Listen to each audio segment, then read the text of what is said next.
નમસ્કાર મિત્રો, વર્લ્ડ ઇનબોક્સમાં આપ સૌનું સ્વાગત. તાજેતરમાં સાહિત્ય અકાદમીએ બાલ સાહિત્ય પુરસ્કાર અને યુવા પુરસ્કાર 2019ની જાહેરાત કરી. ત્યારે આપણા માટે આગામી સ્પર્ધાત્મક પરીક્ષાઓમાં સાંસ્કૃતિક વારસા અને કરંટ અફેર્સની દ્રષ્ટિએ અગત્યનો મુદ્દો બની રહે છે, જે માટે 100% આ બંને પુરસ્કારો છે તેને યાદ કરી લેવા જરૂરી છે. દિલ્હી સાહિત્ય અકાદમીએ કુલ 22 લેખકો જાહેર કર્યા છે બાલ સાહિત્ય પુરસ્કાર અંતર્ગત, અને દિલ્હી સાહિત્ય અકાદમી યુવા પુરસ્કાર માટે કુલ 23 લેખકોની જાહેરાત થઈ છે. આ જાહેરાત સાહિત્ય અકાદમીના અધ્યક્ષ ડોક્ટર ચંદ્રશેખર કંબારની અધ્યક્ષતામાં રચાયેલ કાર્યકારી બોર્ડે આ પુરસ્કાર વિજેતાઓની જાહેરાત કરી. પુરસ્કારની પસંદગી તો આપણે એમ કહીએ કે દરેક પુરસ્કાર, બાલ સાહિત્ય પુરસ્કાર છે તે કુલ 24 ભાષાઓમાં અપાય છે. એટલે ભારતીય બંધારણની 8મી અનુસૂચિમાં દર્શાવાયેલી 22 ભાષાઓ વત્તા અંગ્રેજી અને વત્તા રાજસ્થાની, એમ કુલ 24 ભાષાઓમાં અપાય છે. ત્યારે દરેક પુરસ્કારની પસંદગી માટે, એટલે કે ગુજરાતી ભાષાનો બાલ સાહિત્ય પુરસ્કાર માટે 3 સભ્યોની જ્યુરી હશે. તે જેની પસંદગી કરશે તેને ગુજરાતી ભાષામાં બાલ સાહિત્ય પુરસ્કાર અપાશે. તેવી જ રીતે યુવા પુરસ્કાર માટે પણ 3 ગુજરાતી સભ્યોની જ્યુરી હશે. જે સભ્યની પસંદ, જે પુરસ્કાર માટે જે નામ આપશે તેમને સાહિત્ય અકાદમી આ પુરસ્કારથી સન્માનિત કરશે. ત્યારે આપણે વાત કરીએ કે આપણા ભારતીય બંધારણની 8મી અનુસૂચિમાં 22 ભાષાઓનો ઉલ્લેખ છે, પણ તેમ છતાંય સાહિત્ય અકાદમી છે તે કુલ 24 ભાષાઓનો ભાર વહન કરે છે. તેની ચર્ચા આપણે આગળ પણ કરીએ. તો બાલ સાહિત્ય પુરસ્કાર અને યુવા પુરસ્કાર અંતર્ગત શું મળવાપાત્ર થાય છે, ઇનામી રકમ શું છે, તો કે એક બ્રોન્ઝ ટ્રોફી આપવામાં આવે છે અને ₹50,000 વિજેતાને આપવામાં આવે છે. ત્યારે બાલ સાહિત્ય પુરસ્કાર 2019 કોને પ્રાપ્ત થયો, તો કુમારપાળ દેસાઈને. ડોક્ટર કુમારપાળ દેસાઈને સંપૂર્ણ યોગદાન, ગુજરાતી સાહિત્યમાં સંપૂર્ણ યોગદાન બદલ વર્ષ 2019ના બાલ સાહિત્ય પુરસ્કારથી સન્માનિત કરવામાં આવશે. 3 સભ્યોની જ્યુરી કે જેમણે કુમારપાળ દેસાઈની પસંદગી કરી, તેમાં ડોક્ટર દીપક રાવલ, મહેશ ચંપકલાલ અને કિરીટ દુધાતનો સમાવેશ હતો. આ જ્યુરી હોય છે તે જ્યુરી વોટ એટલે મત આપતી હોય છે, અને જેમને વધારે મત મળે તેની પસંદગી થતી હોય છે આ પુરસ્કાર માટે. વર્ષ 2019નો બાલ સાહિત્ય પુરસ્કાર છે તે કુમારપાળ દેસાઈને પ્રાપ્ત થયો, તો વર્ષ 2018નો પણ આપણે અહીં યાદ કરી લેવો જરૂરી છે. તે પણ ગુજરાતી સાહિત્યમાં સંપૂર્ણ યોગદાન બદલ ચંદ્રકાંત શેઠને આપવામાં આવેલો હતો. તેવી જ રીતે યુવા પુરસ્કાર 2019 કે જે અજય સોનીને આપવામાં આવેલો છે, તેમની એક વાર્તા સંગ્રહ છે, ટૂંકી વાર્તાઓ છે, રેતીનો માણસ, તેને પણ આપણે યાદ કરશું. યુવા પુરસ્કાર 2019 અજય સોનીને. તેમની પસંદગી કરનાર જ્યુરીમાં જે 3 સભ્યો હતા તે કોણ કોણ હતા, તો એક રતિલાલ બોરીસાગર, શાલિની સી ટોપીવાળા અને શરીફા વીજળીવાળાનો સમાવેશ થતો હતો. એ જ રીતે જેમ આપણે આગળની મેટરમાં યાદ કર્યું તેમ વર્ષ 2018નો યુવા પુરસ્કાર કોને પ્રાપ્ત થયો હતો, કે એશા દાદાવાળાને અને જન્મારો કાવ્ય સંગ્રહ બદલ એશા દાદાવાળાને વર્ષ 2018ના યુવા પુરસ્કારથી સન્માનિત કરવામાં આવ્યા હતા. આ જે અજય સોની છે તેઓ કચ્છના અંજારના વતની છે, અને તેઓએ હમણાં વચ્ચે ગુજરાતીની અંદર એક વાત પણ, એક ઇન્ટરવ્યુની અંદર એમ પણ કહ્યું હતું કે દરેક લોકોને લેખક થઈ જવું છે પણ વાચક થવું નથી, અને જો વાંચશો નહીં તો શું લખશો. આ પણ એક મહત્વનો મુદ્દો છે. તેવી જ રીતે આપણે આગળ વધીએ કે ડોક્ટર કુમારપાળ દેસાઈ વિશે આપણે થોડી માહિતી મેળવીએ કે તેમનો જન્મ છે તે 30 ઓગસ્ટ 1942ના રોજ રાણપુર ખાતે થયો હતો, જે રાણપુર હાલમાં બોટાદ જિલ્લાની અંદર આવેલું છે.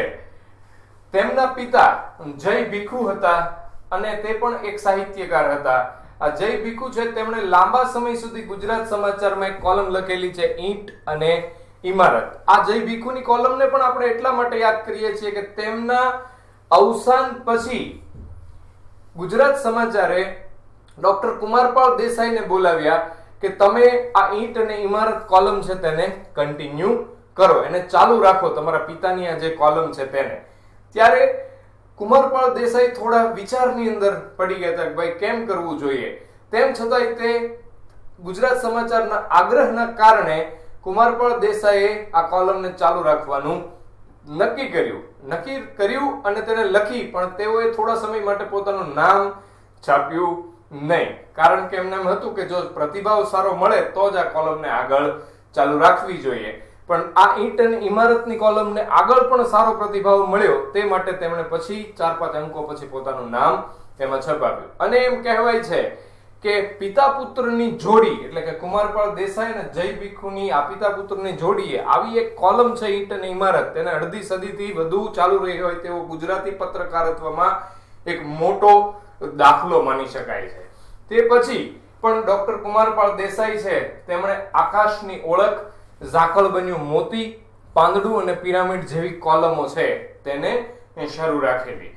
કુમારપાળ દેસાઈના પુસ્તકો વિશે આપણે વાત કરીએ તો તેમના પુસ્તકોમાં નાની ઉંમર મોટું કામ, અપંગના ઓજસ, Anandghan, Jainism the cosmic vision, journey of ahimsa, એકાંતે કોલાહલ, જીવતરની વાટે અક્ષરનો દીવો, મહામાનવ શાસ્ત્રી. આ મહામાનવ શાસ્ત્રી છે તે કુમારપાળ દેસાઈએ લાલ બહાદુર શાસ્ત્રી પર લખેલું એક ચરિત્ર ગ્રંથ છે. કુમારપાળ દેસાઈ એમ કહીએ તો સામાન્ય રીતે એમ કહેવાય કે 11 વર્ષની વયે ઝગમગ જે બાળકો માટે આવે છે તેમાં ક્રાંતિવીરોના ચરિત્રોની એક આખી વાર્તાનું કામકાજ શરૂ કર્યું હતું. તેઓ 11 વર્ષની વયે આ ક્ષેત્રે કાર્યરત હતા. હૈયું નાનું, હિંમત મોટી, બિરાદરી પણ તેમનો એક બાળ સંગ્રહ છે કે તેઓએ બાળ ક્ષેત્રે પણ કામગીરી કરેલી છે. નવવધુ વગેરે જેવા અનેક પુસ્તકો છે તે કુમારપાળ દેસાઈ આપણને લોકોને આપેલા છે. કુમારપાળ દેસાઈને અનેક પુરસ્કારોથી પણ સન્માનિત કરવામાં આવેલા, જેમાં વર્ષ 2001માં તેઓને ધનજી કાનજી ગાંધી સુવર્ણ ચંદ્રકથી, વર્ષ 2004માં ડોક્ટર એપીજે અબ્દુલ કલામ આપણા રાષ્ટ્રપતિ હતા તેમના હસ્તે કુમારપાળ દેસાઈને પદ્મશ્રી એવોર્ડ પણ પ્રાપ્ત થયો હતો. વર્ષ 2009માં સાહિત્ય ગૌરવ પુરસ્કાર અને વર્ષ 2015માં રણજીતરામ સુવર્ણ ચંદ્રક પણ પ્રાપ્ત થયેલો છે. અને વર્ષ 2019નો બાલ સાહિત્ય પુરસ્કાર પણ તેમને સાહિત્ય અકાદમી આપેલો છે. સાહિત્ય અકાદમી દ્વારા કેટલા પુરસ્કારો આપવામાં આવે છે તો પ્રતિ વર્ષ સાહિત્ય અકાદમી પુરસ્કાર, તેવી જ રીતે પ્રતિ વર્ષ એક બાલ સાહિત્ય પુરસ્કાર અને યુવા પુરસ્કાર, આ 3 છે તે પ્રતિ વર્ષ આપવામાં આવતા હોય. તે સિવાય પણ સાહિત્ય અકાદમી છે તે ભાષા સન્માન પુરસ્કાર અને અનુવાદ પ્રાઇઝ પણ આપે છે.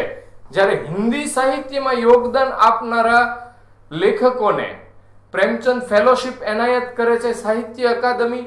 ડોક્ટર આનંદ કુમાર સ્વામી ફેલોશિપ છે તે કોને આપવામાં આવે છે? પ્રાચીન ભારતના કલા ક્ષેત્રે યોગદાન આપવા બદલ સાહિત્ય અકાદમી આપે છે. ભાષા સન્માન કોને આપવામાં આવે છે જે આપણે અહીંયા વાત કરી તે, તો કે તે પ્રાચીન અને મધ્યકાળના સાહિત્યમાં યોગદાન તેમજ જે ભાષાઓને અકાદમીએ માન્યતા નથી આપી તેમાં યોગદાન બદલ આ ભાષા સન્માન આપવામાં આવતું હોય છે. તો આ સાહિત્ય અકાદમી પુરસ્કાર એક વિશેષ પુરસ્કાર છે અને તે અગત્યનો બની જતો હોય છે, એટલે આપણે ખાસ તેને પણ યાદ કરી લઈએ કે વર્ષ 2018નો સાહિત્ય અકાદમી પુરસ્કાર છે તે શરીફા વીજળીવાળાને તેમનો નિબંધ સંગ્રહ હતો વિભાજનની વ્યથા, તે બદલ શરીફા વીજળીવાળા 2018ના સાહિત્ય અકાદમી પુરસ્કારથી સન્માનિત કરવામાં આવ્યા હતા. ત્યારે આપણે સાહિત્ય અકાદમી વિશે પણ થોડી માહિતી લઈએ કે ભારતમાં સાહિત્યિક સંસ્કૃતિને પ્રોત્સાહિત કરવી તેમજ ભારતીય ભાષાઓમાં સાહિત્યને મદદ માટે ભારત સરકારે વર્ષ 1954માં નેશનલ એકેડેમી ઓફ લેટર્સ એટલે કે સાહિત્ય અકાદમીની સ્થાપના કરી હતી. ભારતીય બંધારણમાં હાલમાં 8મી અનુસૂચિમાં 22 માન્યતા પ્રાપ્ત ભાષાઓ છે, તેમ છતાંય સાહિત્ય અકાદમી છે તે આપણે વાત કરીએ એમ 24 ભાષાઓની અંદર પુરસ્કાર આપે છે. એટલે કે 22 ભાષાઓ 8મી અનુસૂચિમાં દર્શાવેલી તે અને બાકીની અંગ્રેજી અને રાજસ્થાની ભાષાનો પણ તે સમાવેશ કરે છે. ભારતીય સાહિત્ય અકાદમી પ્રતિ વર્ષ આપણે વાત કરી સાહિત્ય અકાદમી પુરસ્કાર, યુવા પુરસ્કાર, બાલ પુરસ્કાર જેવા પુરસ્કારો પણ આપે છે. અકાદમી ભારતની એકતાને પ્રોત્સાહિત કરવા માટે એક રાષ્ટ્રીય સંગઠનના રૂપે પણ કાર્ય કરે છે. અને અકાદમી છે દિલ્હી સાહિત્ય અકાદમી તે સાહિત્યને લોકો સુધી લઈ જવા માટે મુલાકાત, સંવાદ, અસ્મિતા, કથા સંધિ, મીટ ધી ઓથર જેવા પણ કાર્યક્રમો ચલાવતી હોય. તમને આગામી સમયમાં ક્યારે પ્રશ્ન થઈ શકે કે આ પૈકીનો કોઈ પણ કાર્યક્રમ છે તે કોણ ચલાવે છે, તો કે તે દિલ્હી સાહિત્ય અકાદમી ચલાવે છે. તો આ તાજેતરમાં જાહેર થયેલા બાલ સાહિત્ય પુરસ્કાર અને યુવા સાહિત્ય પુરસ્કારની વિગતો હતી. ફરી વખત તમને યાદ કરાવી દઉં છું. બાલ સાહિત્ય પુરસ્કાર 2019 થી ડોક્ટર કુમારપાળ દેસાઈ અને યુવા પુરસ્કાર 2019 થી અજય સોનીને સન્માનિત કરવામાં આવેલા છે. Thank you.